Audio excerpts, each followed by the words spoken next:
Pois moi boas tardes a todos e a todas, benvidos a unha xornada máis deste Lugo Poética 2024. En primeiro lugar, pois agradecer a María Xosé Lamas e a Brenda Mondelo a súa presenza aquí neste salón de actos da UNED que estamos convertendo últimamente nun centro de reflexión e poesía que eu creo que é unha maravilla e un luxo que eu sempre comento que pasar, pois aínda que só sexa unha hora e media, unha hora sen tocar un teléfono pensando só en reflexión, en poesía, xa é un luxo que merece a pena. Así que, nada, darvos as grazas a todos e a todas por seguirnos, por estar aquí, saudar tamén a todas as persoas que nos están vendo dendo streaming e que nos verán posteriormente en diferido, recomendarlles que, por favor, que nos sigan na nosa canle, onde poderán ver pois a estas poetisas maravillosas e tamén a outros moitos que virán despois e que tamén a outras moitas e que van ser tamén moi enriquecedores. Moitas grazas, como sempre, a Xulio. Estamos encantados de contar con él e de que conduzca esta Lugo Poética porque o fai dun xeito maxistral.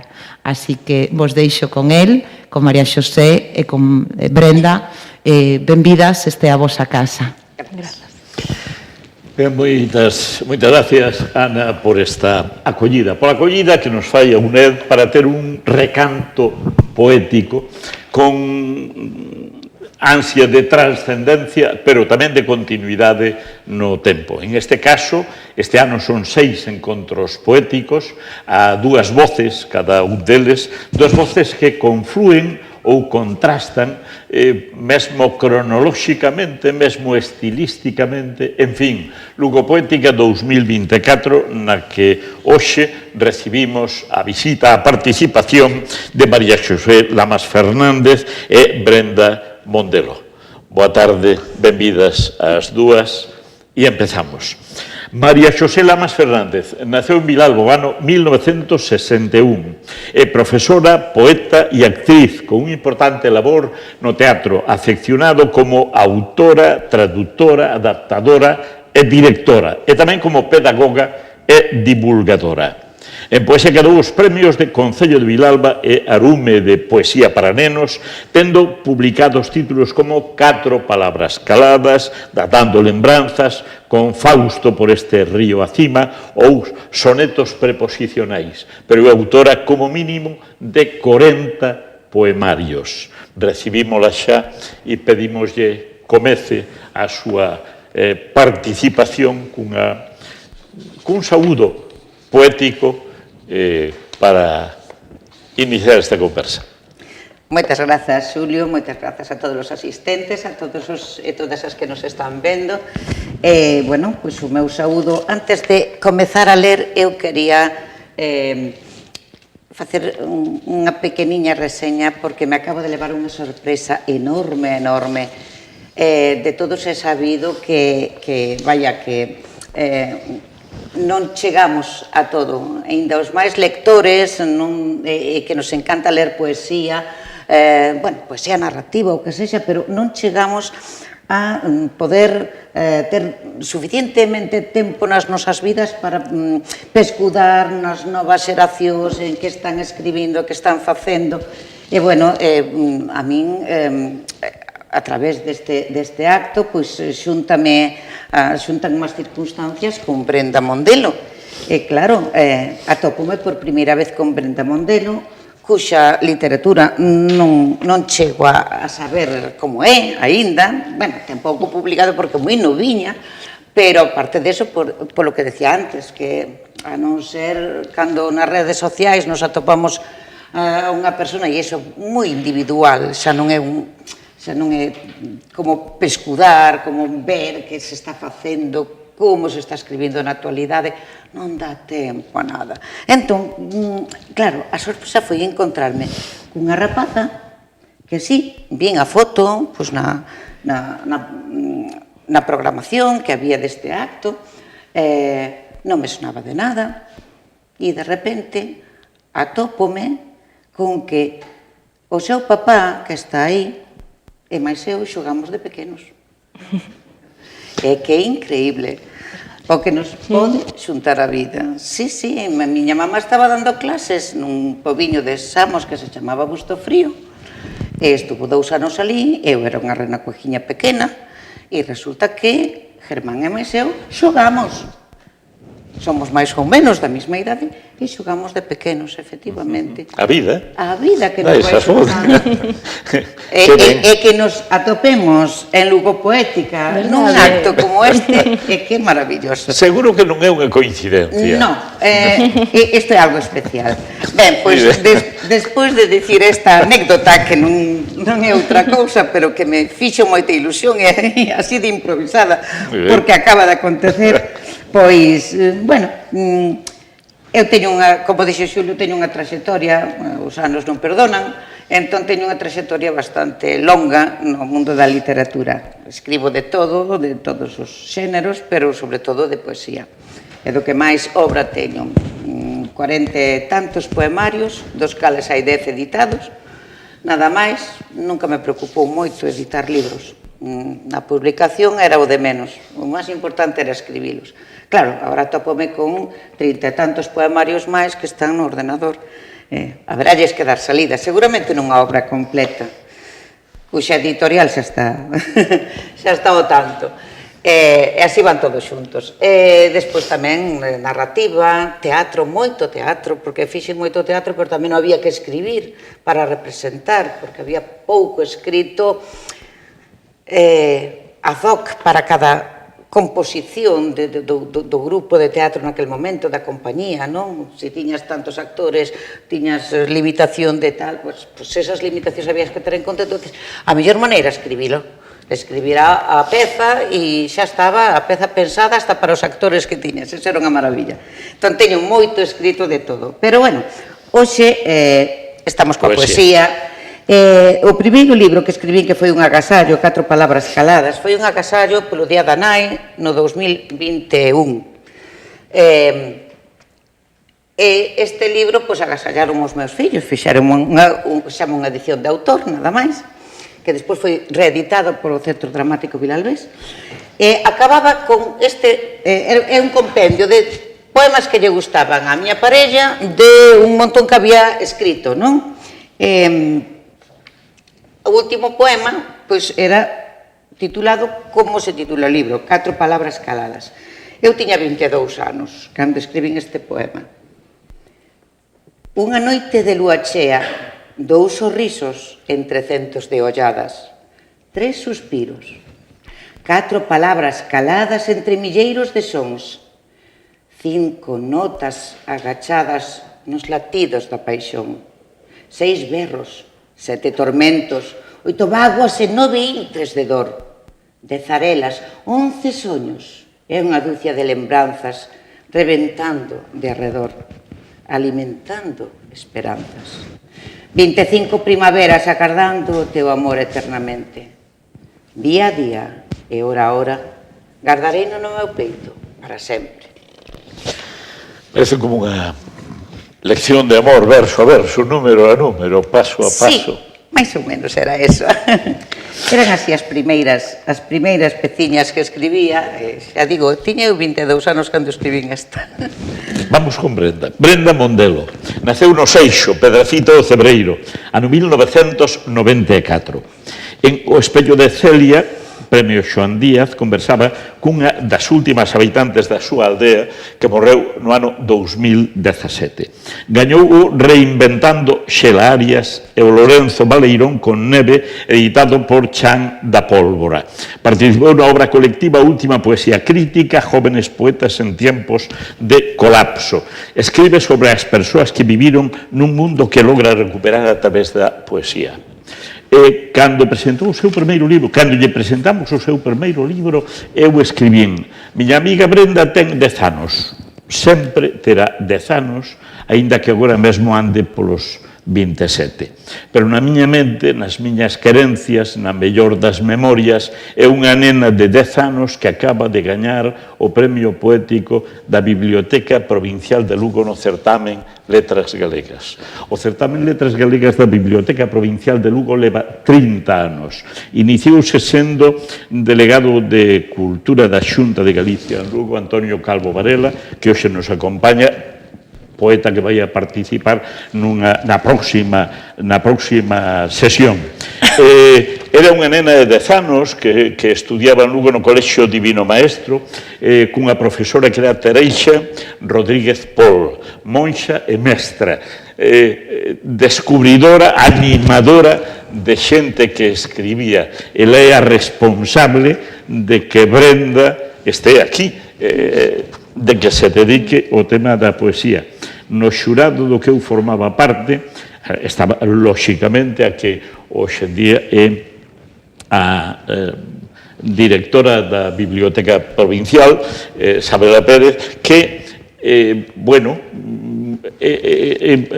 todos os que ali estábamos falábamos da nosa Brenda, cando houve máis premios despois, porque ela con 10 anos levou un primeiro premio de poesía sobre o Nadal, que lle vou pedir que o lea ao principio, pero pensando que no escoite, que nos este vendo, que ese poema que lee unha rapaza nova que está aquí agora, era unha nena de 10 anos que comezaba a escribir. Bueno, pois moi boa tarde a todos e a todas. Creo que se me caeu aquí o micro, desculpade, vou a poñelo. Ui, bueno, xusto estas cousas, cando intentas amañalo, aí. Bueno, moi boa tarde a todas e a todos. Para min é un placer inmenso estar hoxe aquí. Ademais, estou moi emocionada de estar con María Xosé Lamas, a quen admiro moitísimo, de estar con Xulio Xiz, que xa falou de todos eses lazos que nos unen, e de ver aí a María Teresa, a mestra da que acaba de falar Xulio Xiz, que tan importante foi para min vela, ademais ao carón de Sabela, a directora da Biblioteca Pública Provincial. Sabela, ti sabes o importantes que son para min as bibliotecas e que sempre aproveito para reivindicalas como imprescindibles na nosa sociedade. O teu traballo, bueno, é un traballo magnífico, maravilloso, tan necesario. Eu non teño outra, bueno, agora penso que a maneira de agradecervos todo iso é ler ese poema, non? Que Xulio me convida a ler, esa estreliña que brillas no ceo, que escribín pois cando eu era unha nena de 9, 10 anos. Hai moitos anos que non o leo, pero para min é un gusto, é moi emocionante volver a él, a carón, ademais de toda esta xente. Vai para vos. Estreliña que brillas no ceo, sempre te recordo chegar o Nadal. Na casa dos pobres quítalles o xeo, mátalles a fame, mándalles o pan. Estreliña que brillas no ceo, que brillas na terra, que brillas no seixo, que brillas nas augas das ondas do mar. Estreliña que brillas no ceo, a miña imaginación botei a voar, que subo e te collo, que te teño na palma da man. Estreliña que brillas no ceo, a miña aldea que lle vas a dar? Hai tantas cousas que vexo e non vexo neste fermoso lugar da aldea do Seixo. Estreliña que brillas no ceo, alumo o camiño que leva ao portal. Fai unha estampa no monte co cervo, fai que haxa no mundo moito amor e paz.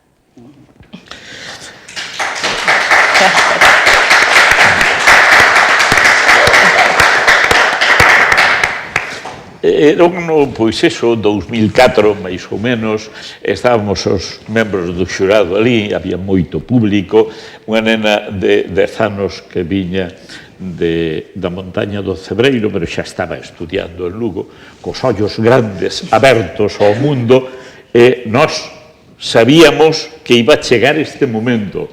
Eu supoño que ela nin siquiera soñaba daquela con algo así, así que ben vida ao mundo grande das letras. Bueno, moitísimas grazas. Claro, é que para min vos fostes referentes e xente que realmente para min foi un apoio, non? Eu penso que na infancia é moi importante que crean en ti e que escoiten as cativas, o que teñen que expresar e o que teñen que contar.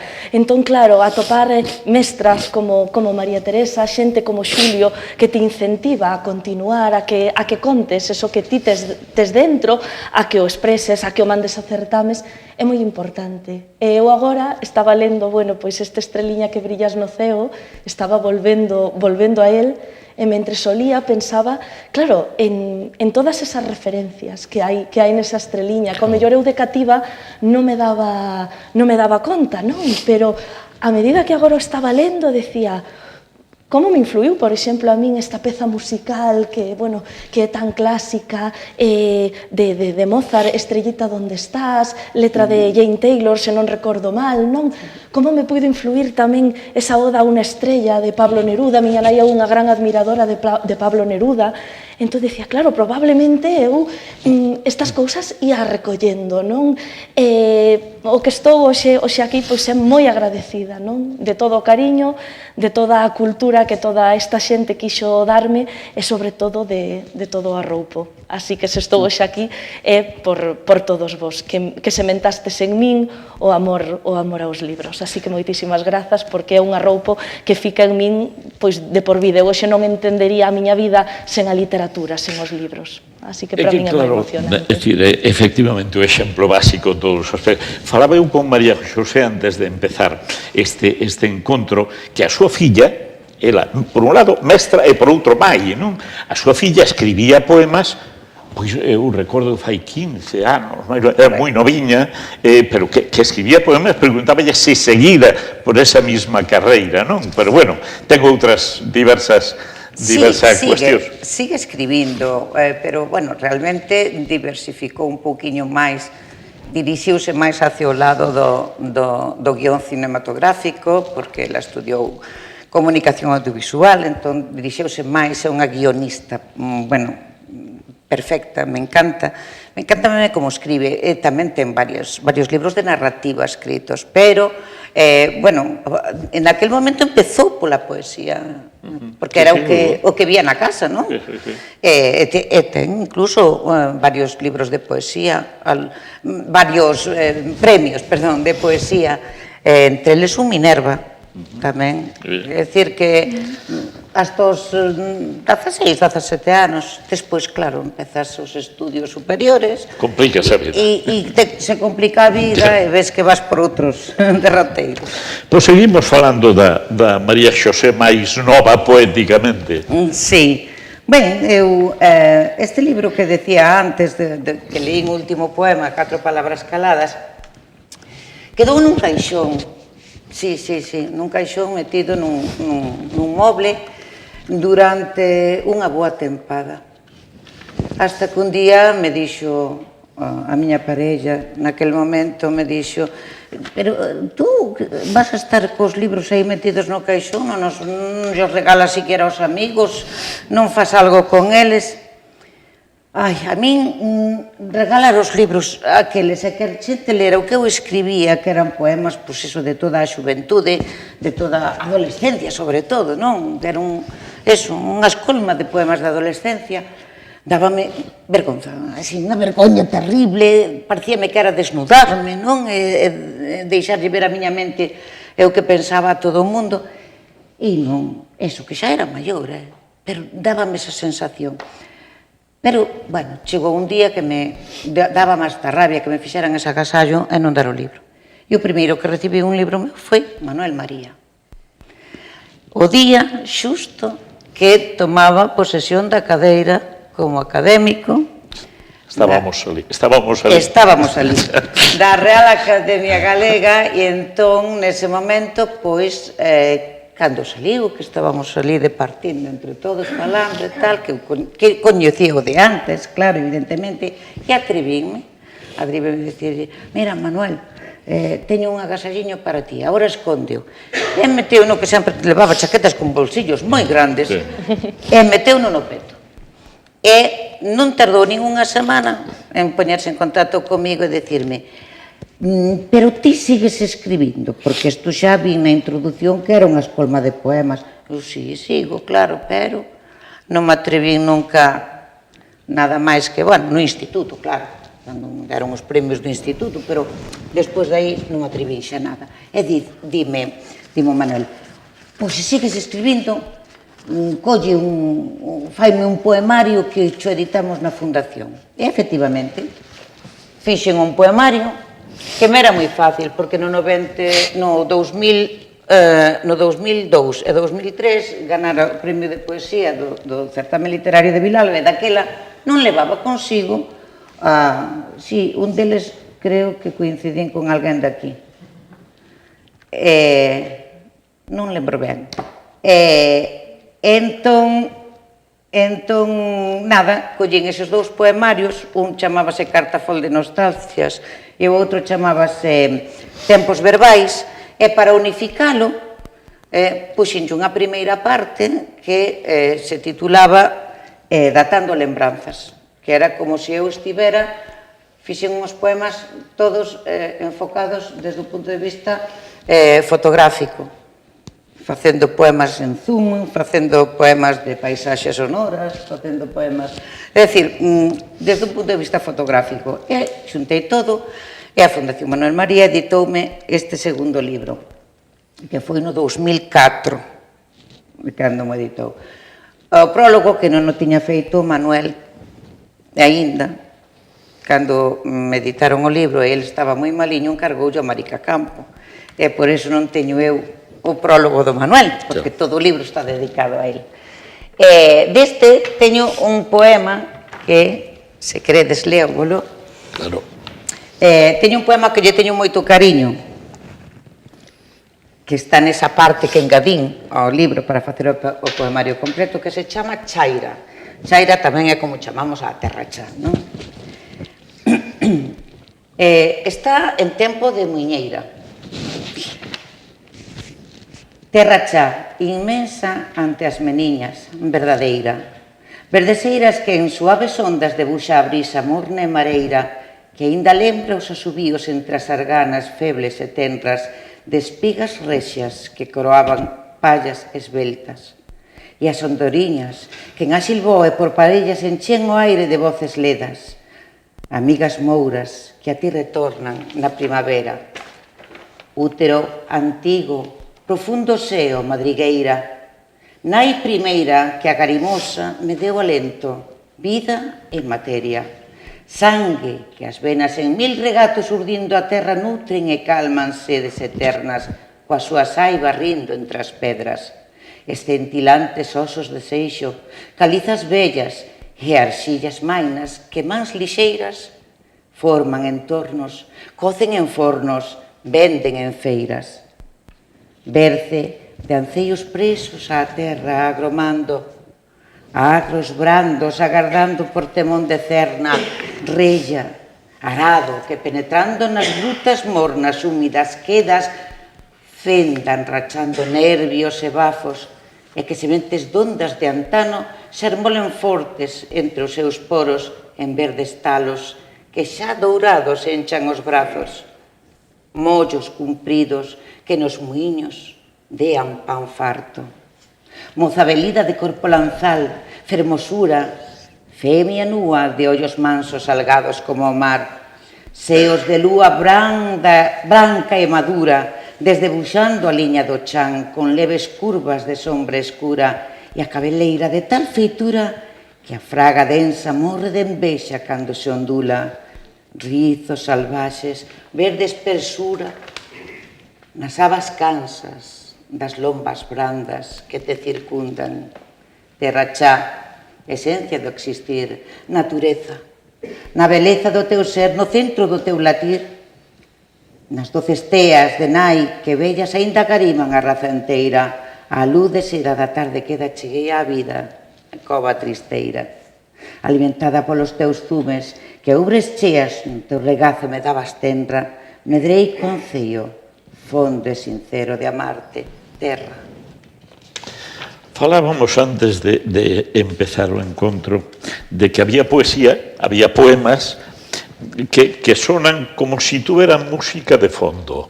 É dicir, que eu non sei se pode dicir así, que non é que se aprecie a rima, sino que teñen un ritmo que nos van marcando uns tempos que encaixan en algunha parte do noso cerebro máis sensible. Eu non sei se Brenda lle pasa, pero, bueno, eu é que tamén fui un profe de música moitos anos, entón a música forma parte tamén un pouquiño de todo isto, non?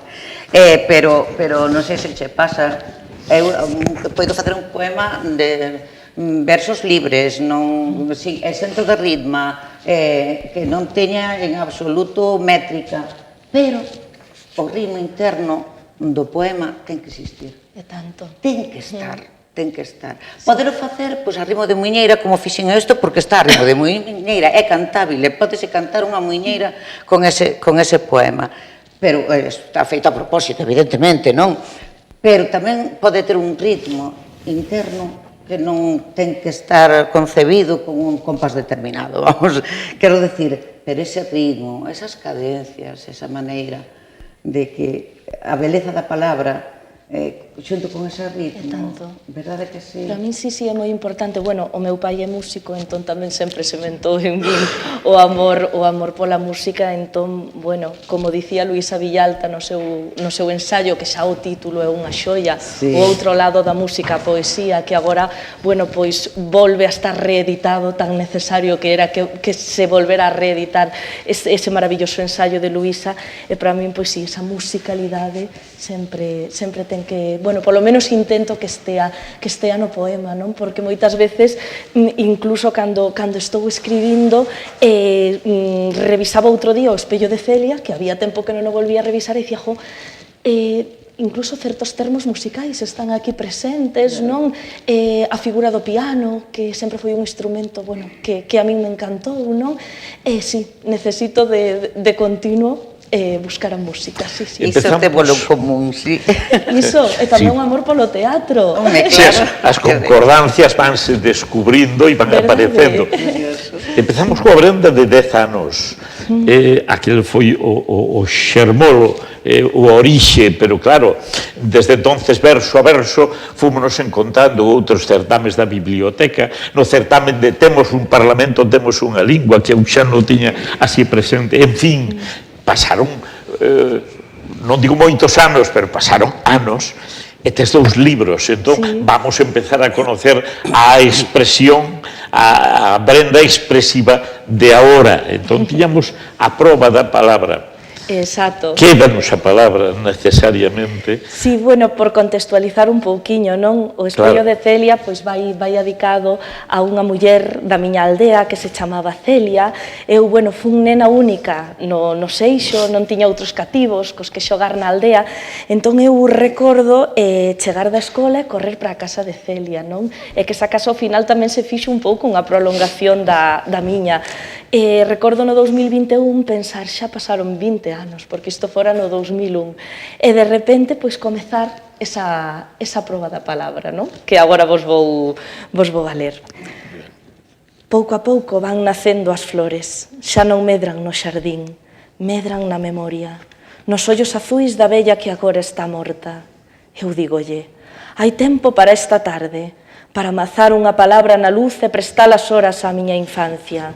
Hai tempo para untar a vida na túa man, hoxe xa devorada pola terra da tumba, hoxe xa lonxe dos obxetos da casa, que arestora toco, igual que se carga ao lombo un angazo ou se rompo o canto da erva cos dedos. Celia, hai 20 anos o anel do vento multiplicouse, sendo unha fotografía de ouro na gota da choiva, e eu empeñeime en seguir contando 1, 2, 3, os regueiros do teu rostro, morto para sempre, de non estares viva aquí, no meu recordo de porcelana, na cor que che pinta de novos cabelos de prata, coa pel dobrada como un paniño luxado no areal, onde a paz se enceta, igual que se forma o corazón dun león. O iris na espiña da rosa, na punta das uces, na cella da tarde, na ubre da vaca lúa. Eu mírote e non sei pronunciar futuro. E pouco a pouco seguen medrando as flores no conto de follas verdes tatuadas polo sol. Elas crecen e rachan o xunco do sono, o pan enfornado, ulido no barrelo de casas, vales e soutos. Porque aínda é pronto tamén para vivirme, para levantar as pálpebras e dar co alén. Aínda non debo soltar a túa man no camiño de sombras, onde dúas siluetas se entroncan na balada do atardecer. En tanto che repito, podemos andar a un tempo, arremedando as actrices que sempre pasean xuntas e cavilan noutro portal da vida que nós non habemos ninde, porque aínda é cedo incluso para derramar o líquido da tarde do 2001, para borrar a auga de acuarelas que nos colorea a roupa, a paisaxe de abril soldada á lingua dun poema, dun verso en decasílabo roto entre os segundos que separan a claridade do escurecer. 20 anos despois quixera estar aló, enfrontando o campo dos gorrións, abrindo as ás do bosque, o tronco dos castiñeiros e ese sol, vaite sol. O sol é a bola do tempo desvelada fronte ás velas encarnadas dos santos da capela e o televisor prendido con concursos culturais. Non o ves? Replico, fitando a caixa. A cultura xa está en ti, no teu ollo debuxado co ventre do ceo, no teu rostro que ao falar se desfai como a fariña, pretendendo que as letras voen e se internen outra vez na natureza, onde segue criándose a azucena que chaveira os ollos, onde segue sufrindo a pomba e rodeando a esfera de todas cantas noites nos restan. Non mo expliques, pois ben o sei. Levas anos morta e feita pó para barrer os camiños de la matrema. Pero eu, que non estou no ano do que veño, teño-te aquí acubillada, coa túa pel de sempre recendendo a xabón. Nela poño música ás ondas das mareas e volvoche dicir que és como a seda. No país non hai tempo e si o hai. Non hai outro mego de amoras, nin un lirismo tan doce como este co que esperto o teu nome. O teu nome é a gran raíz da tarde do 2001. Coa porfía posta na poesía das andoriñas, tezo a mente do monte o meu cabelo derramado sobre a almofada do sono, no algodón da sílaba, verba por verba, un segundo de anil, un segundo de néboa, un segundo de vento, un segundo silbado no papel da armonía. Así é. Escoitando a túa poesía, ocórreseme que para unha nena do Seixo sensible é máis doado facer poesía que para unha nena urbanita que ten moito menos riqueza ao redor. Bueno, non se, pasa, con María Xosé pasa tamén igual, a ventaxa de ser de pobo non moi grande. Vilalba antes era un pouco máis pequena que agora. A miña Vilalba era moi pequena. A túa era xa diferente. Pero, pouco máis. Pero, en fin, é que a ventaxa do rural, a ventaxa do cercano, para quen sabe ver as profundidades, non? Efectivamente, sempre tes moitas máis posibilidades de, non sei, respirar aire puro, e non me refiro a que Lugo este contaminado, senón, ou Pontevedra, ou calquera destas cidades nosas galegas, pois tamén te podes fixar en moitas cousas, pero non sei, para as almas sensibles, como adoita a pasar cos poetas e coas poetas, sí, as cousas naturais, as cousas que non están manufacturadas polas persoas, son as que realmente chegan dentro, chegan a todo o mundo, pero é das que máis nos poden inspirar, un río correndo, aquel salto de auga, aquel remuiño que fai ali o miño naquel sitio determinado, que vas outro día e sigue estando, pero xa é distinto. Eses cambios que están tan presentes na natureza que como no noso propio humor non personal. É dicir, eso danos moita riqueza. E saber ollalo tamén é evidente, non? Seguimos navegando pola túa poesía. Nunca mellor dito. Resulta que, bueno, Eu, cando xa Manuel María, digo, me instou a que me publicaran este libro na súa fundación, pois dixen, bueno, entón xa podo ser poeta, entón xa podo escribir adrede poesía, non destas inspiracións que tes de vez en cando, que che apetece escribir, home, tenche que apetecer, evidentemente, pero moitas veces deixabas, aquí viñera a musa, non? Pero non, dixen non, eu podo escribir poesía, eu sei escribir poesía, eu podo escribir poesía a propósito, eu podo facer un libro de poesía. A inspiración ten que collerte traballando. Efectivamente. Entón, cando me tomei en serio realmente, escribir un libro. O primeiro libro que escribín viña do Rañego, de dar un paseo polo paseo fluvial dali de Vilalba, e viña do Rañego. E ocorreuseme, viña escoitando os cascos, non sabemos, así que deixei o río, subindo a costa cara a Vilalba, porque é costa arriba, e para subir con paciencia viña escoitando un disco de Fausto Díaz Bordallo, un cantautor portugués que fixo unha triloxía de CDs, de discos, sobre a peregrinación de Mendes Pinto. Entón, a min gustoume sempre moito Fausto, e ese libro, esa música que é moi creativa, moi... me encanta. Entón, dixen, oye, Entre o río, o título do primeiro disco de Fausto, desa triloxía que era Por este río acima. Dixen, pois vou escribir un poemario sobre isto. Claro, un río é unha vida, evidentemente. Entón eu, que non era moi bella daquela, dixen, pois, unha alegoría da miña vida até agora. E fixena exactamente coas mesmas partes do disco de Fausto. Por eso se titula Con Fausto por este río acima, que me publicou o Instituto de Estudos Cheiregos. Se fai unha desgracia.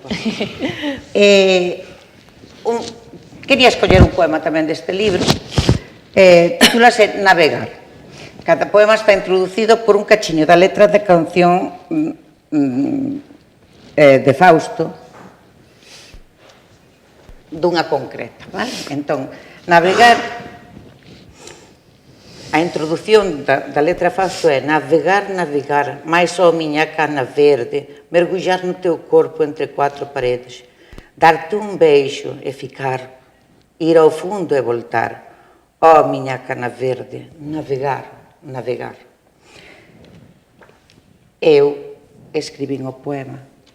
Desexo navegar no mar dos teus cabelos, no fondo submarino da túa pel dourada, mergullar os meus beizos, mergullar os meus dedos rescatando tesouros de covas isoladas. Coa túa ollada doce alumeando a estancia, calfar o mareiro guiando aos navegantes que lonxe, na distancia, cegados de nostalgia, arelan as tenras apertas dos amantes.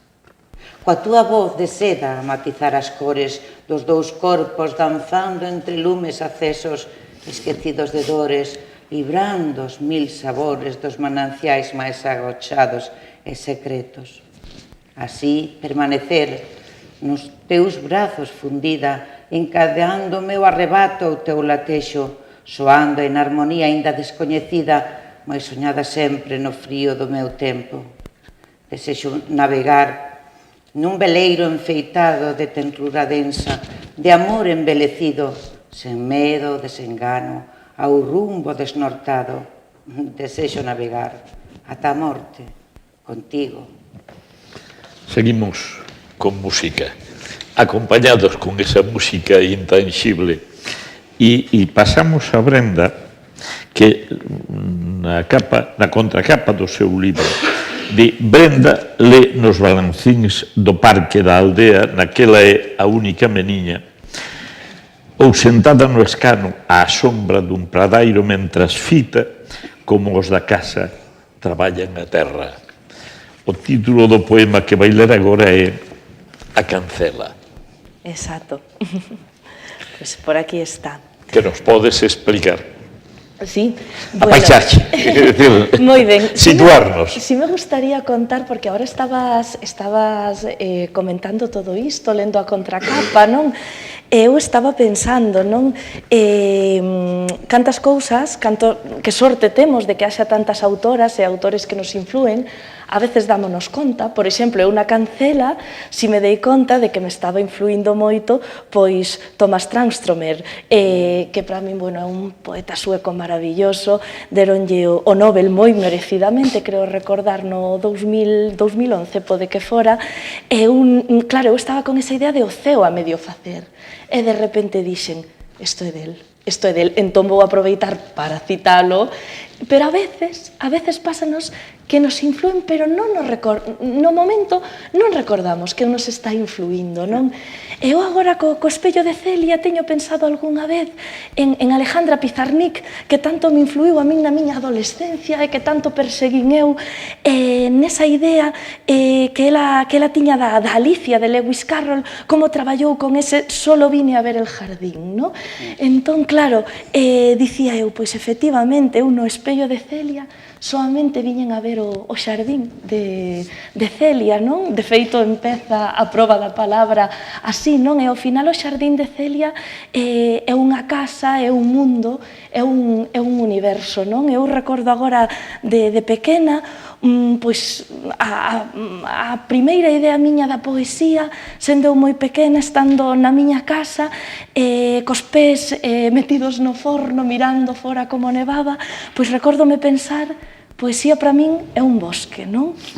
E penso eu que, sí, para min era un bosque, era atoparme nun bosque evidentemente do Seixo, encontrando, pero non só encontrando, perdendo, buscando, non rematando de atopar, creando, derrubando, non? E ese bosque, pois sempre estivo aí, e para o espello de Celia, pois transformouse nun xardín. E ese bosque, pois é o universo do espello de Celia que ten esta cancela. Recordas a maneira na que cantaba a cancela do vento aquel verán?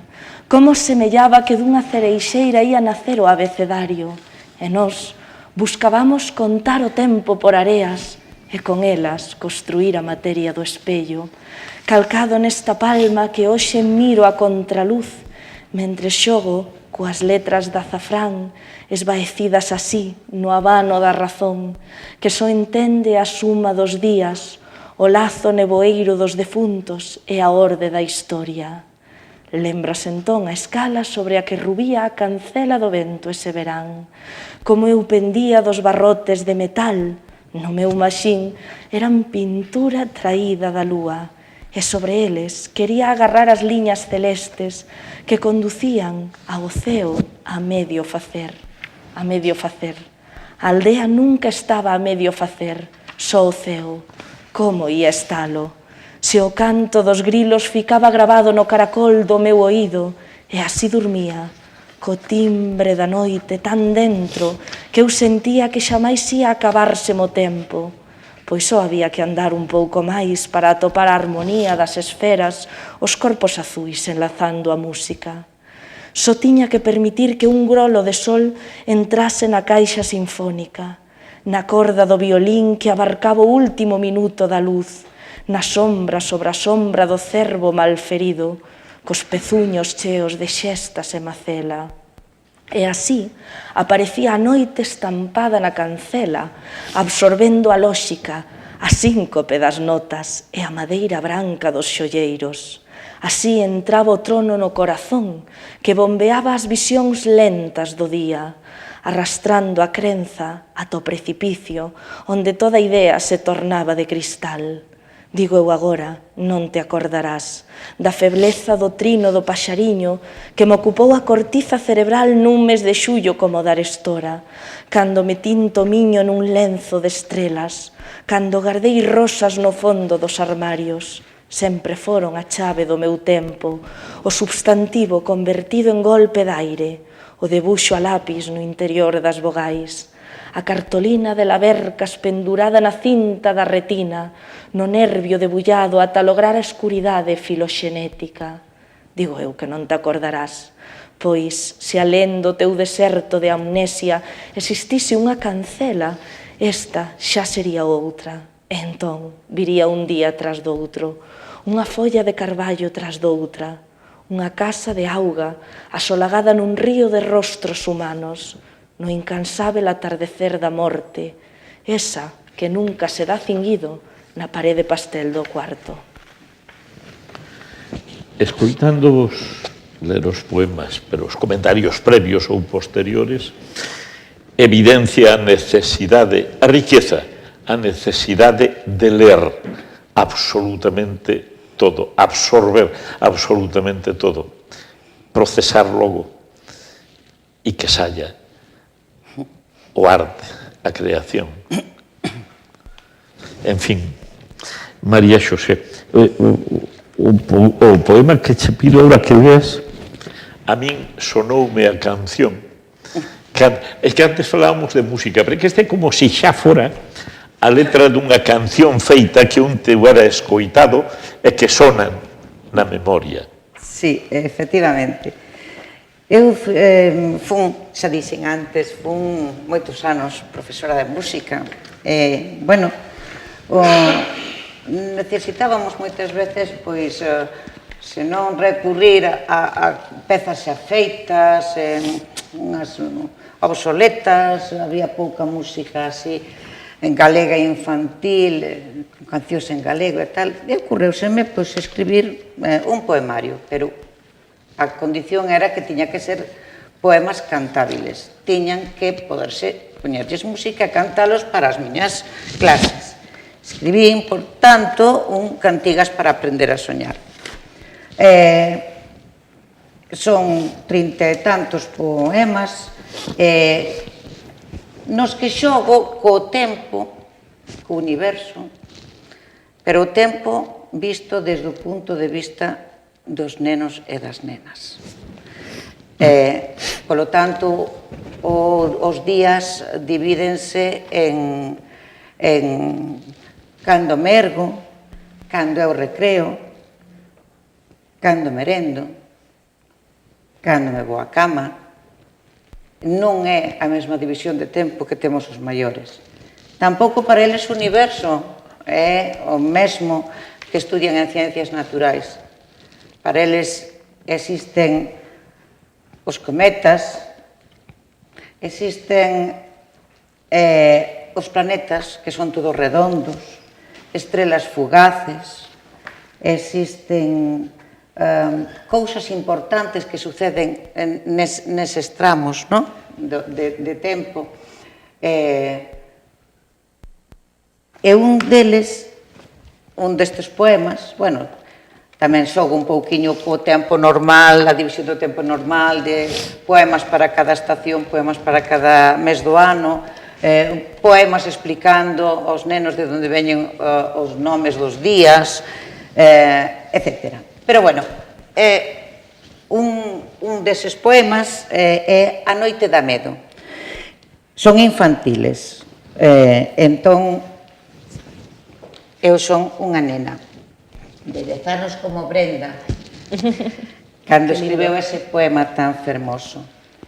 E di, a noite tan negra, tan longa e oscura, dame moito medo se non sai a lúa. Por veces, na cama, fico moi espertas escoitando a noite na súa conversa. Un silencio longo, despois un ladrido. Máis tarde, unha porta reenche un alarido. Se a noite de vento axitanse as cousas e fan mil ruídos unhas contra outras. Que medo me acode cando estou soiña. A casa é un castelo do patio á couciña, cheo de fantasmas, de ogros e meigas, e de homes do saco que sacan manteigas. Eu creo que Gloria Fuertes abreunos un camiño de inocencia e de poesía e de naturalidade polo que é ben fermoso camiñar. Sí, sí. Brenda. Bueno, é moi fermoso camiñar a través de ti, María Xosé. Xa sabes que admiro a túa obra, comentámolo. E despois estabas lendo este poema maravilloso. Eu estaba unindo todo. Estaba imaginando, mentre solías, a esa nena que xogaba na cancela, que para min a cancela, pois, tamén era unha partitura, non? Entón, a esa nena, mentre ti recitabas, non? Entón, que bonito atoparnos así, de verdade. Bueno, pois toca a distancia, non, Xulio? Pois vamos alá. Moi ben, pois aí vai a distancia. Asexáronnos a través dun calidoscopio e logo fitaron as gavetas do anticuario, abrindo o seu portal topacio, sacando delos feixes da vianda, poñendo sobre a testa unha berza e a terra esmagallada na epiderme, compoñendo a enteireza como vemento, co ritual marcado pola partícula indo cara a nós. O verde dispuxo segundos e a música na choca das vacas. Mostrou soprado aos seus ollos cheos de calor, ladróns da tintura do mundo para así deixalo cego. E as apalpadeiras baixo o castiñeiro apareceu o sombreiro contendo aínda dentro da palla a fortaleza dos irmáns gadañando a veiga e o río de Louzarela fluindo cara un trazo por desvelar no cerebro da mamá Dolores, preto dun xasmín pintado igual ca neve ao aproximarse o amencer. As cordas vogais do bosque recordaron o verso tomando a xeometría, ao erguerense as miñas pernas desde o tellado cara ao ceo, e nos rastros dos avións perfilarse a poesía sen ler, a cadencia anunciada versando a fortuna, aniñada na arca dos doces ou nas corcheas de lectura e pólvora. E de pronto o estouro, Celia.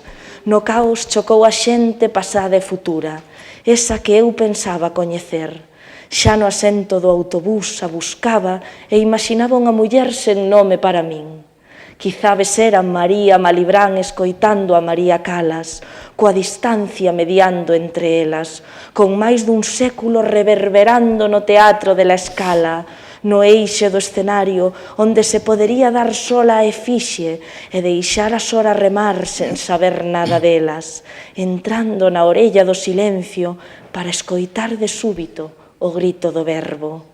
Semella non ser así, mais toda a quietude despide o máis puro. Non volven os dedos do mestre ao papel no cal ensinou a ler a modo, nin a garrafa á man para dar coa fonte solfexar notas, buscadas entre sí nas teclas do piano, o instrumento querido na nenez, só fantasiado nas tábuas do banco, onde se gravaran os nomes da xuventude ano por ano. No anaco datado no 1995, os meus dedos crían armonizar re, mi, fa, mi, re, do, e premian o ferro, a sinatura do verán non acordado, volvendo sentir as cóxegas da auga entre eles.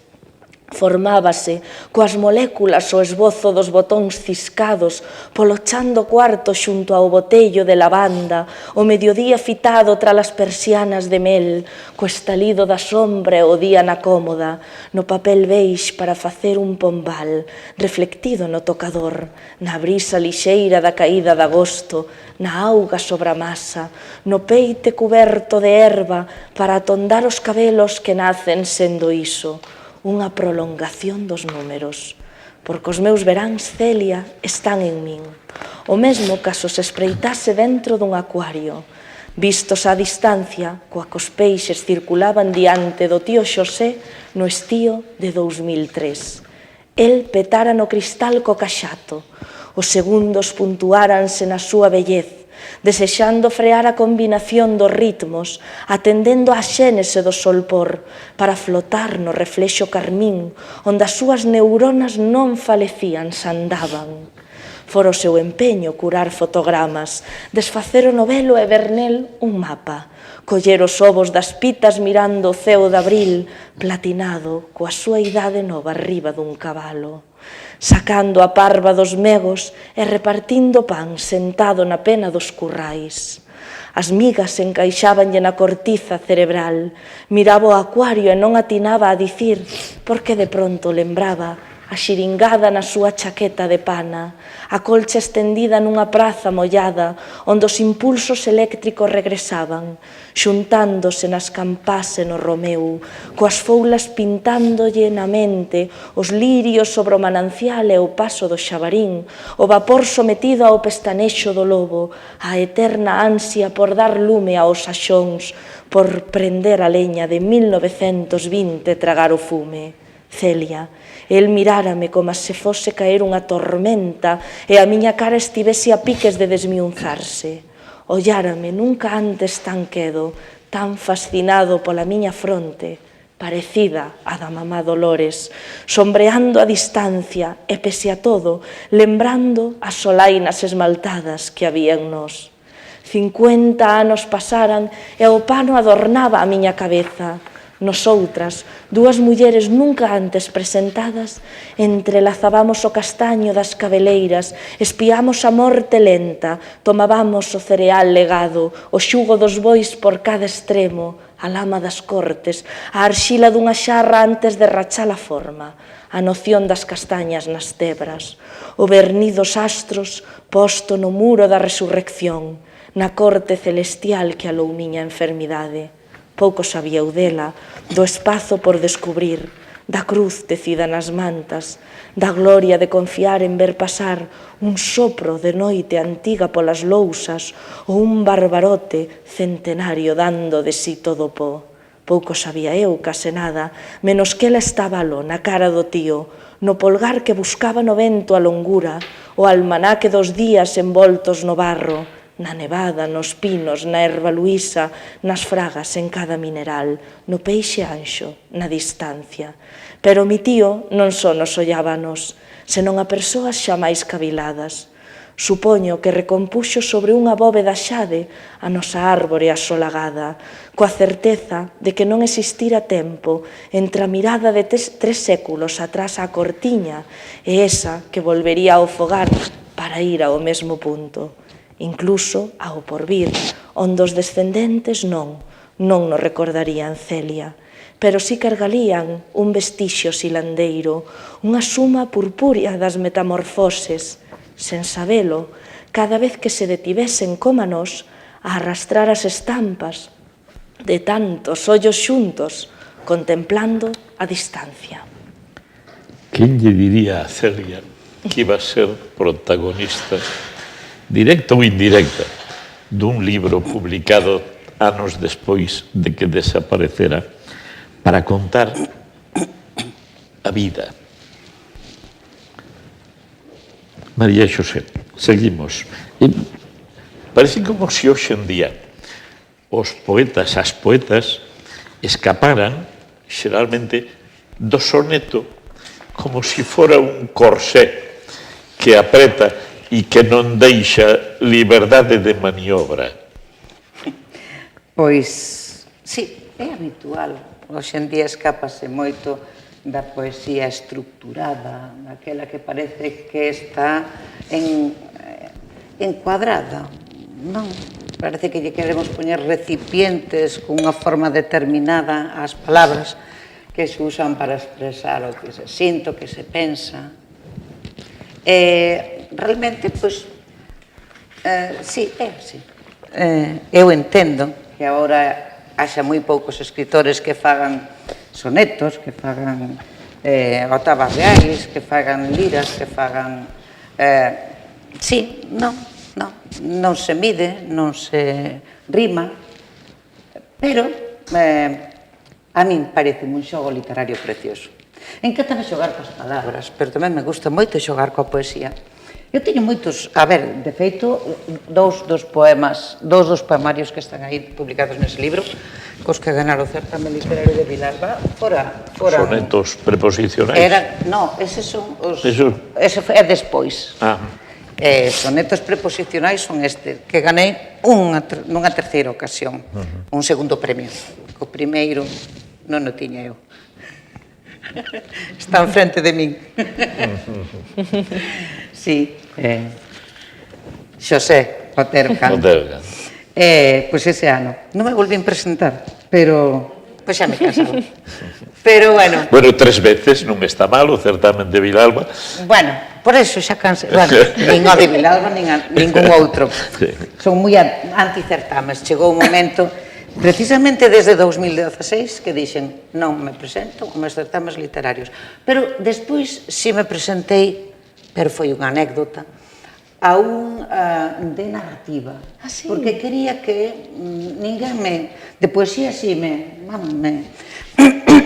criticaran, me estudaran e tal, pero de narrativa non tiña ninguén que me dixera falo ben ou falo mal. Entón, presenteime un de narrativa, un de relato curto, en Vigo, O Cabaleiro das Cunchas. Resultou ben. Funcionou, pero quero decir que de poesía non me volvín a representar ningún máis. Sí, Sonetos Proposicionais é un libro, según dixeran, quero lembrar que me dixera tú e máis, quen era outro? Bueno, me acordo agora un dos membros do xurado, gustounos moito porque eran sonetos frescos. Eu teño querencia polos sonetos. Serían do día. Pois sí, eran sonetos frescos. Eran sonetos, pois, nada artellados en plan antigo, nada, decir, con a linguaxe moi cotidiana, moi moderna, moi normal, de uso de todos os días para expresarnos, pero en forma de soneto.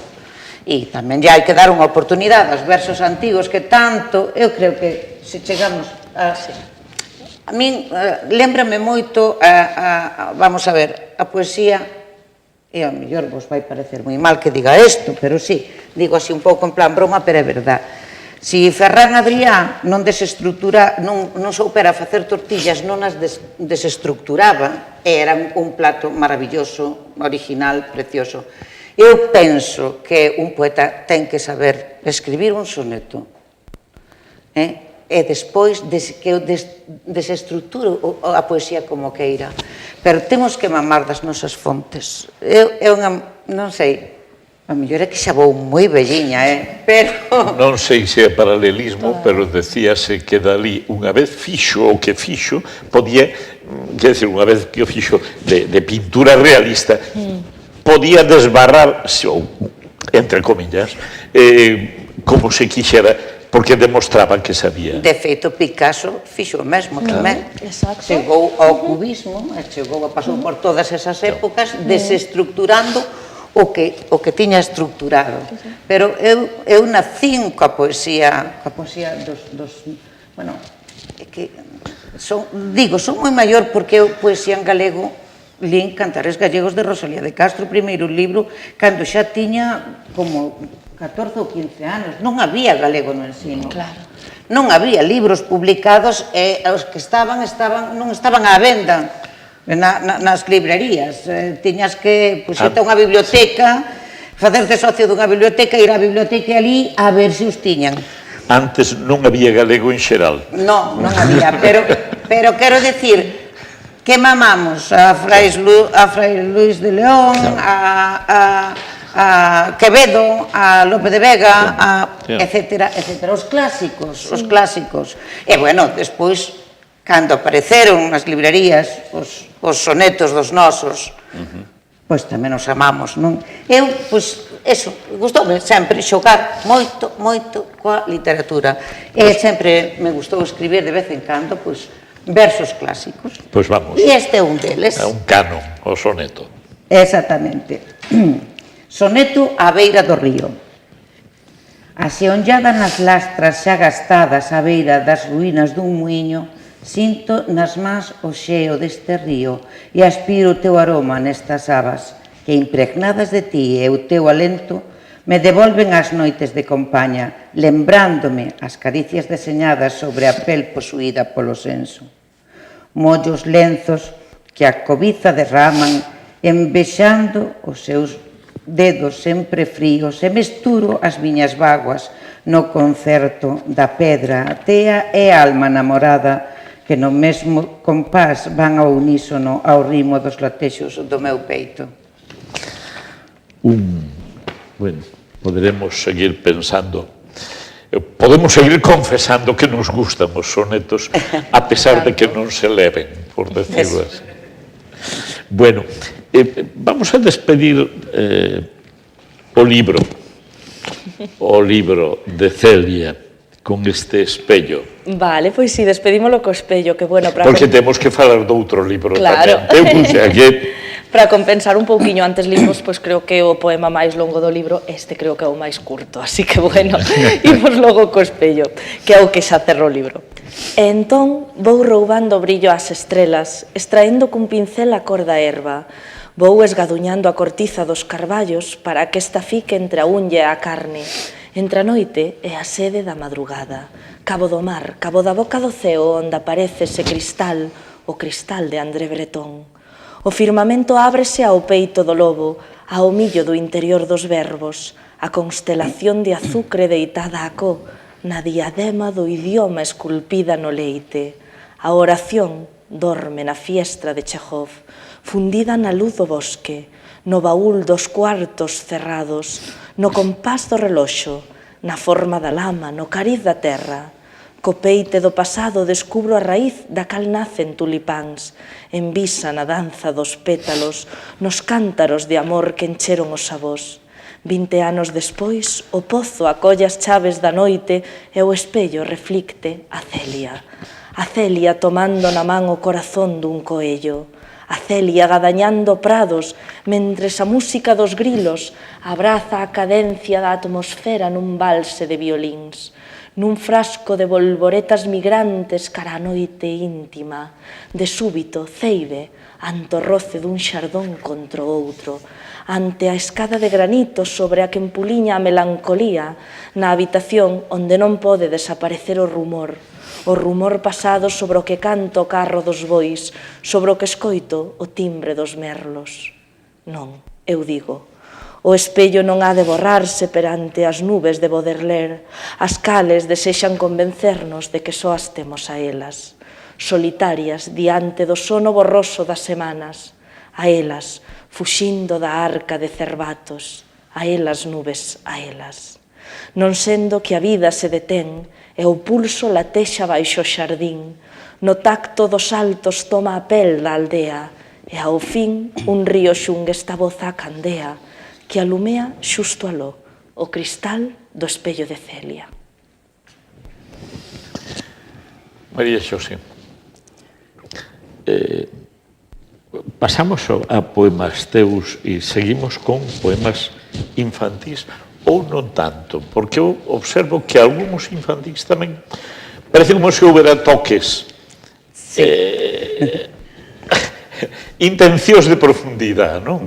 É que os poemas infantís non teñen por que ser só... non teñen por que non ser profundos, e máis, os pequenos entenden perfectamente os poemas con moito contido, sempre cando lle los presentes dun xeito normal. A ver, o que esa fondura que ten, por unha parte, de lo que compensar pois con unha estructura, con unha forma que lles axude, non? Evidentemente, non o pode entender un neno de 6 anos, pero si un de 12, que vai en sexto.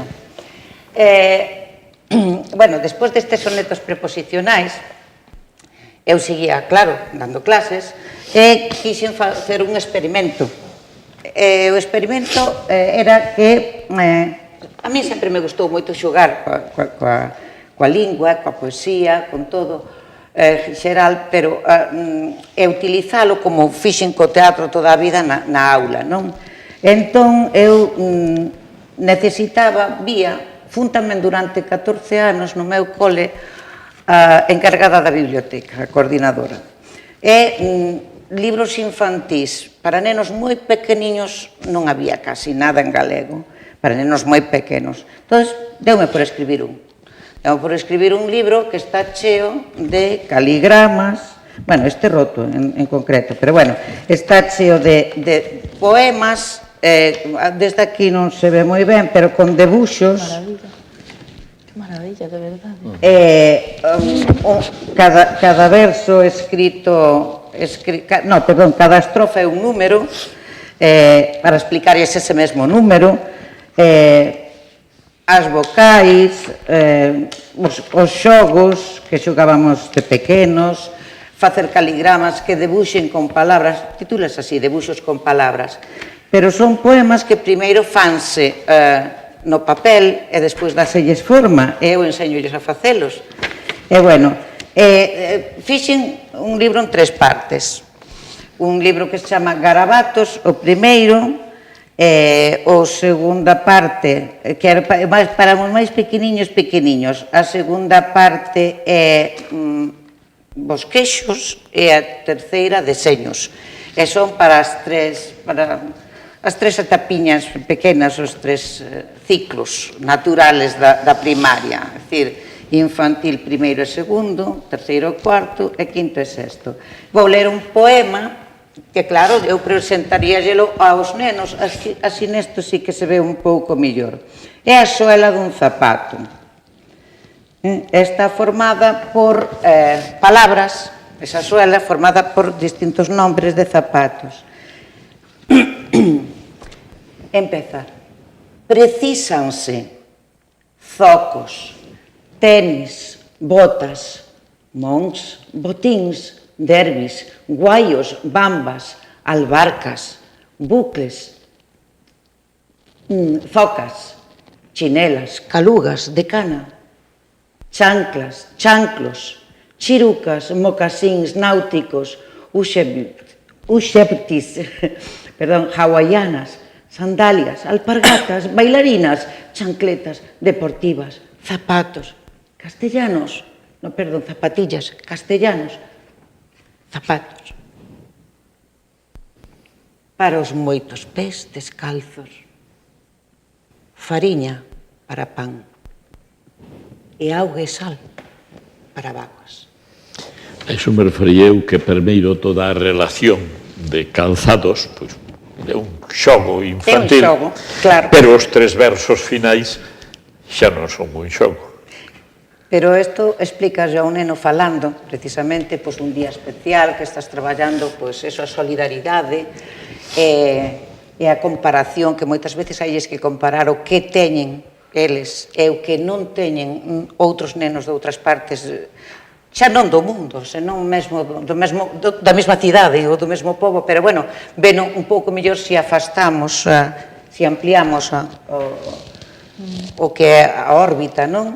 E para que se decaten máis deso, pois, faces un poema destes e todos pensan no tipo de zapatos. Ademais, é moi fácil, porque o poema, o poema simplemente, este poemario é moi didáctico. É simplemente tú faz a silueta, non cerado, con tiza, non digital. Faz a silueta e eles van dicindo, non teñen que ser este nombres de zapatos, eles van dicindo, van enchendo con nomes de zapatos que coñecen. Hasta vale marcas, Reebok, Adidas, non sei que, non sei canto, eles poñen nome de zapatos e ao final escribimos esta frase. E pensamos todos, que significa? A poesía vale para educar.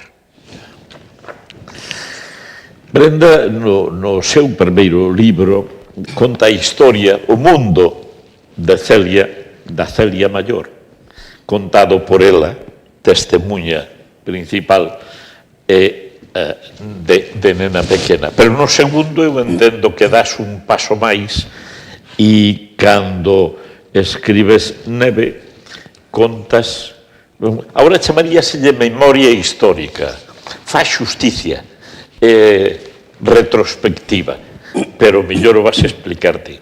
Ai, que emoción. Bueno, todos os libros son especiais.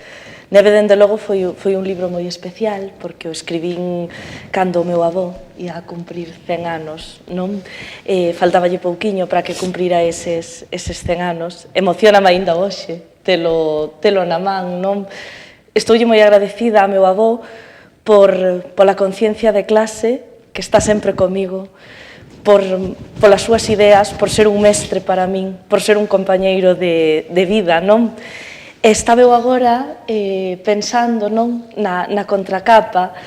Quixera tamén poñer en valor, se se me permite, aos editores, a Antón Lopo, a Manuel Martínez, que forman parte de Chanda Pólvora, e trataron este libro con moitísimo cariño, de verdade. Pero moito, acóstame que é a maneira que eles entenden de traballar. Unha maneira tan fermosa que eu recordarei sempre. E recordo que Lopo, que é un maravilloso escritor, como sabedes, pois falou moito comigo para chegar a facer a contracapa, non? E claro, eu pensaba e dicía que mellor calelo a través disto, que caler agora o que escribiu Lopo, porque o que escribiu Antón para min foi moi emocionante. Cando vin o resume que fixo da nosa conversa, non? Explicouno tamén que, se mo permitides, gustaríame moito, pois tamén agradecerlo desta maneira, léndovolo aquí a todos vos. O luns 3 de abril de 1917 chegaba a estación Finlandia, na actual San Petersburgo, o tren que cambiou o mundo, como se denominaría logo. Nel regresaban do exilio Vladimir Ilich Ulyanov, máis coñecido como Lenin, e Nadezhda Krupskaya, a súa compañeira, impulsora do sistema pedagóxico soviético e dunha decisiva rede de bibliotecas. A partir da figura desta muller, con frecuencia esquecida á sombra de Lenin, Brenda Mondelo reconstrúe aquela viaxe, faino alancando por riba da crónica histórica nun proxecto literario orixinal e inédito que se nutre de continuos saltos temporais e xeográficos. A autora non só lle rende homenaxe a Krupskaya, unha personalidade política e humana pola que sinte grande admiración, senón tamén a xentes do seu Ancares natal, ao seu avó, que cumpriu 100 anos o día no que acabou o poemario, ou a todas as persoas que, dende nena, a fixeron ter conciencia de clase. Estamos ante un libro de poderosas emocións que ten por trás dos ollos, por trás do espello, nos ollos, un prado nevado. Entón, eu reiterar o meu agradecemento a eles por traballar con tanto cariño, por meterse tanto nesta viaxe en tren, nesta neve, que para min realmente foi un tren que tamén chegou ao Seixo, como non, a toda esa xente, porque a través da figura de Nadezhda Krupskaya, aí estaban todas esas mulleres da miña aldea, con ancellos de estudar, das carreiras que non puideron facer, con ancellos de ler e de coñecer. Entón, en Nadezhda están elas, non? Entón, para min é moi emocionante este libro. A selección, Xulio, porque, está feito como un poema único, non? Entón, claro, imos por páxinas. Estamos na 43, 44. Vale. Empecé un pouco xa vai un pouco andado. 43, 44. Vale. Ainda que logo volvamos atrás. Vale. Lembro o mes da erva deses meus 8 anos e lembrote a ti observando comigo día caer, co engazo estrado baixo os fardos e a túa pel, alongándose polo prado nun entendemento coa marca do ocaso. Lembrote sendo a derme da veiga e deixando que todo se achegase, tornándote o peso da aldea, un díxito xermolando da fonte dos corzos, igual que avivecen as eirugas dos antepasados no croio, no zafiro, en ti, en min. Sei de ti cando cargaches do verán, cando as espigas se dobregaron, facendo as escalas do piano na Vía Láctea. Sei de ti compartindo un fósforo cos mortos, estendendo a luminaria aos acios das uvas, a cada silva e aos anacos do xardón, das miniaturas que me fascinaban o mesmo ca hoxe. Sei de ti, avó, transformándote nun prado. Sei de ti recibindo a choiva nos comezos do outubro. Sei de ti deixando que por cima túa non sobrevivise o lume, que volvese a aparecer o dente de león, a papoula, a raposa, a donicela, a masa das notas musicais e, por fin, o son. Pois das escalas do piano na Vía Láctea pasamos á musicalidade do próximo poema de María Xosé, que nos fala poesía da Sinfonía número 1. Sí, xogando coa música, pois fixen unha sinfonía en poética, con con cada un dos seus movimentos, e cada unha das súas seccións por movimento. Este non está publicado en ninguna... non está publicado en ningún papel, está publicado na páxina da Elga, na páxina literaria da Elga.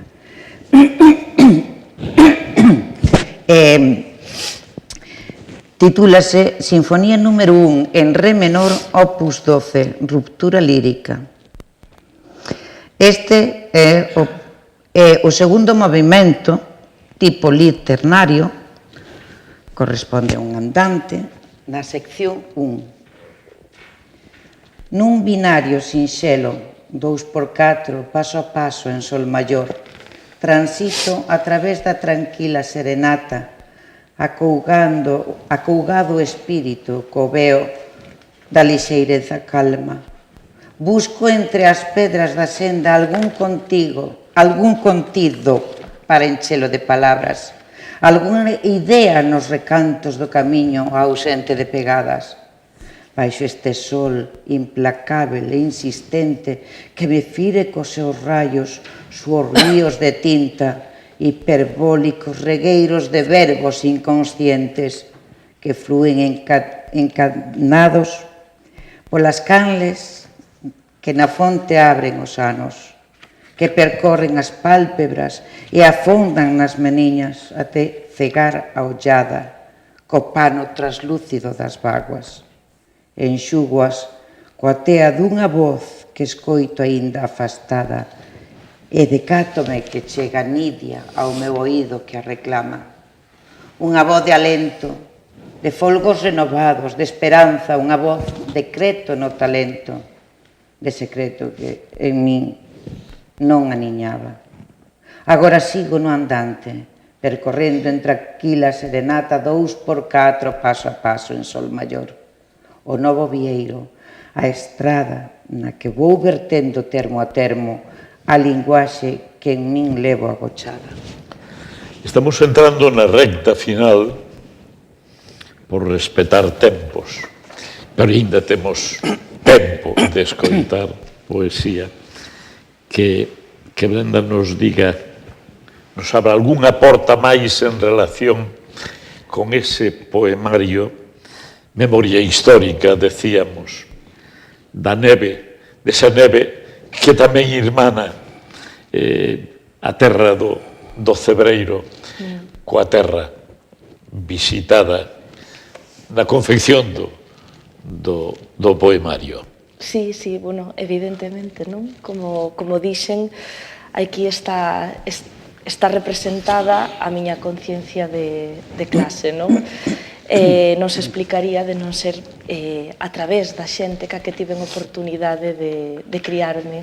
Eu vexo o mundo dunha determinada maneira, pois grazas a que tiven un avó, non? Que sempre me deixou pensar libremente, por suposto, pero un avó que fixo que eu non tivese os ollos pechados ao mundo e que sempre me incentivou a que eu descubrise, non? A que investigase e a non esquecer, por suposto, de onde veño. E neve naceu así. A selección que fixera Xulio para este momento era das páxinas... 19-20, a partir de 19 ad libitum. Vale, moi ben. O artesán construí unha baixela florecida por dentro só para esta noite. O ventre dunha palabra partida pola metade garda na recta o caixón melódico. Un escenario dobrado saca de dentro un ceo de montañas de cristal. Alguén lle pon cores ás partituras que interpreta o violín na parte baixa da nube. Unha liña de xeso separa no tren da estación de Gotmatingen aos bolxeviques dos militares alemáns. E desde Rusia, a tantos quilómetros, un neno óllanos cando toca a auga do río Nevá. Aló, acó. Míranos e di que lle creceu outro corazón por dentro, que se borraron os ventrículos para dar paso a un prado nevado, dentro dun espello dividido tal cal se pauta apasionata. E na partícula máis minúscula na que enche de folerpas a parte dormida, habita o carballo común. É unha casa subida ao tempo, desas que ti fas en lápis, só coa luz. Porque xa case esquecereu iso, apenas escribías cando botabas os cálculos.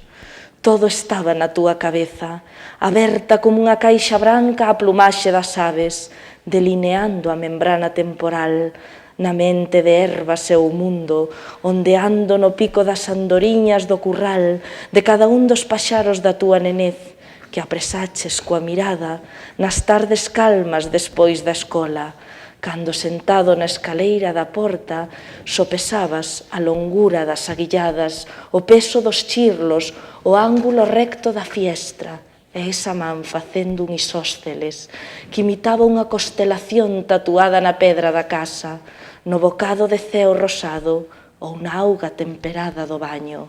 Aínda por nomear, ficaba o resto da terra. Os paxaros de cando eras neno non os quito do pensamento. Ese último verso parecía un poema por sí solo.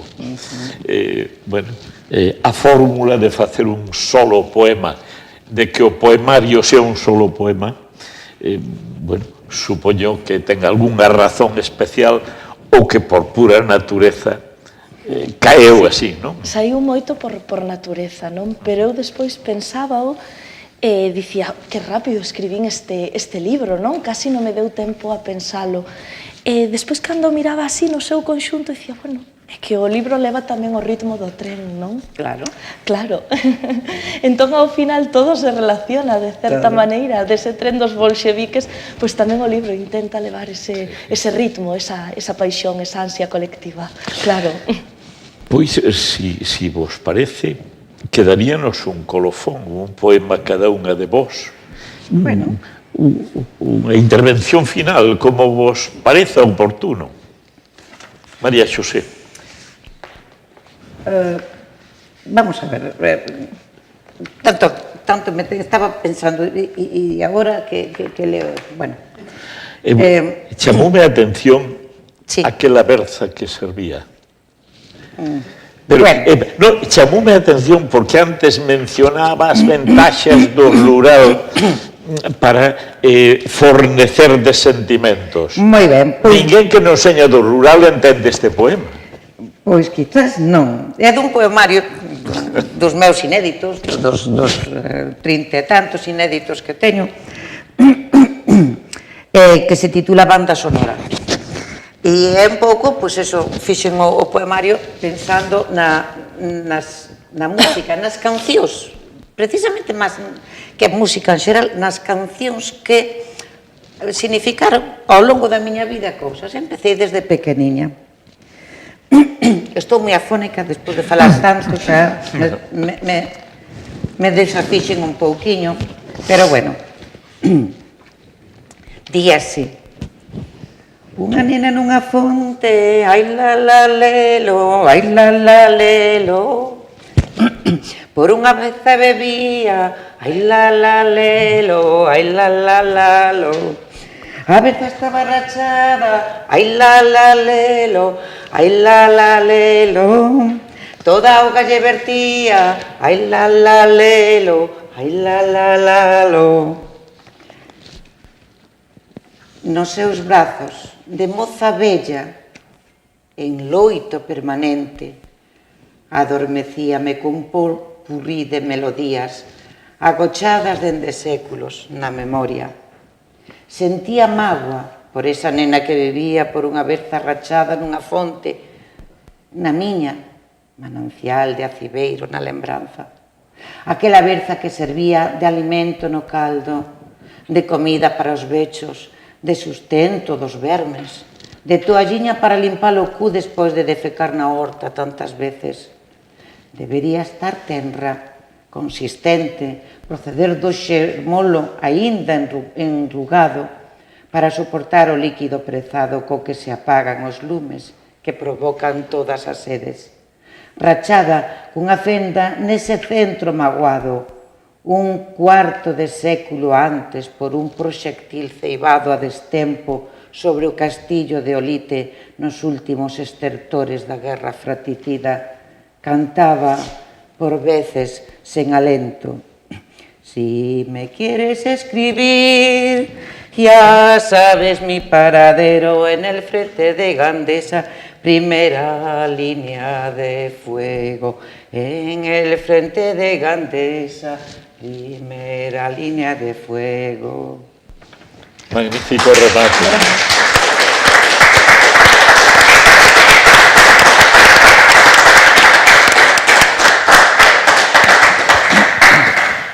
Remate a cargo de Brenda. Vale, pois nada, estaba ainda decidindo como podo rematar este libro. Pois mira, eu normalmente o que fago cando presento este libro é comezalo polo principio, non? É como está pensado como un único poema, digo despois a xente, se lle interesa seguilo, pois xa leo o libro, non? Neste caso quixen facer algo distinto, innovar un pouquiño, pero bueno, chámome un pouco volver a comezar o libro, volver a subirvos a todos a ese tren, vouno a rematar así. Penso en Nadezhda Krupskaya rubindo ao tren en Suíza e acordo as rúas dese mediodía de abril. A miña memoria calla nas décadas de arxila, cordas de arandos roldan os andeis da biblioteca en Zúrich, apanazando lecturas moídas na neve, abrindo postais e botando a pluma a escribir sobre o vento caligráfico disolto nas montañas de tinta e azucre. Deitada no colchón do pan rolete, albisco a fiestra aberta, e adormezo ollando o ovo do cal nazo rei señor para guiar os vagóns onde viaxa a historia do século, como se o mapa entendese o pestanexo das estrelas e sumase o brillo nunha ecuación, nese número reverdecido no horizonte, no corazón mazada álxebra, para ler as verbas sonetadas no peito carmín, onde tamén se debuxaron os continentes e as frechas atravesaron o apartamento baleiro, a cama na que me deito esta primavera de 1917. Entra, por fin viñemos sacó. Gracias.